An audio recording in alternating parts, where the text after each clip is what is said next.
I can't make you see it like I see it. And now I have that hurt on top of the hurt of the thing that just happened. My extended family had just had this issue, and my husband didn't like how I was being treated. And we were at an impasse, and I did the unthinkable. I went to bed in another bedroom. Hey, today's video is going to be a little different because I'm sharing a story about what is it like to have fearless communication so you can go through a conflict and resolve it and come out the other side where you are even closer. So my husband wanted me to justify my position. He wanted me to explain myself until they saw how they were wrong. But I knew that explaining myself again was not going to solve anything, and it wasn't going to make anything right. So I went to that other bedroom and I tried to go to sleep, but oh my goodness, the light from my neighbor's garage just kept like a laser beam blaring through my window. The whoosh of the air conditioner would come on just as I was falling asleep. And that pillow was definitely not as squishy and comfortable and broken in as my pillow on my bed. But I stayed there because I knew that in the moment, there was too much emotion for us to solve this on both sides. I know I can't speak for him, but there was just a lot of emotion going on in our dialogue. And we were not going to be able to talk it out in a good way, even though I felt the urgency to resolve it. And I know you're not supposed to go to bed. Don't go to bed angry, don't let the sun go down on your wrath. It's a great scripture. It's a great principle. But we always need to take these things in context of the whole situation. I wasn't calm. I had so many things swirling around inside of me, and I couldn't be clear when all of that emotion was growing and growing and getting more intense. But by the next morning, I had cried it out some.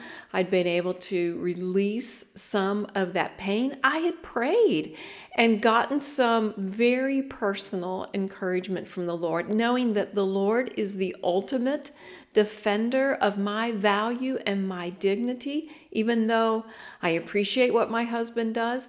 And even though I wanted to stand up in the situation, I was just reminded that God is the one that is my source. And by morning, I felt fresher just because I had rested. It's amazing. It actually works. Getting that rest, getting that fresh perspective, wow, it makes such a difference. So even though the next morning I felt better, I had peace, I had encouragement, we still didn't see the issue the same way. But I was able to receive my husband's love as something separate from the whole mess of the argument. And he was able to be welcomed into my space. I know that he sensed that. It's like, okay, we're going to hug it out. Don't necessarily see it eye to eye, but I see you and I love you more than I want to be right, or I want to be indignant, or I wanted to put all of my energy into him and our connection instead of staying mad and creating that wall. So here's what I found out. Number one, when the emotion is too intense, it just has to settle first before you can really accomplish something when you have a conflict.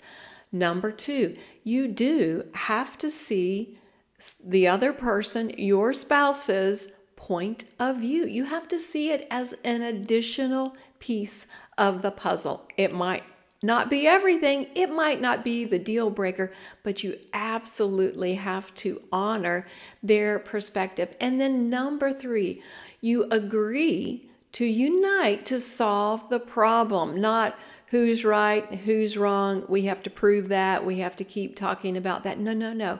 You want to draw together to solve the real problem.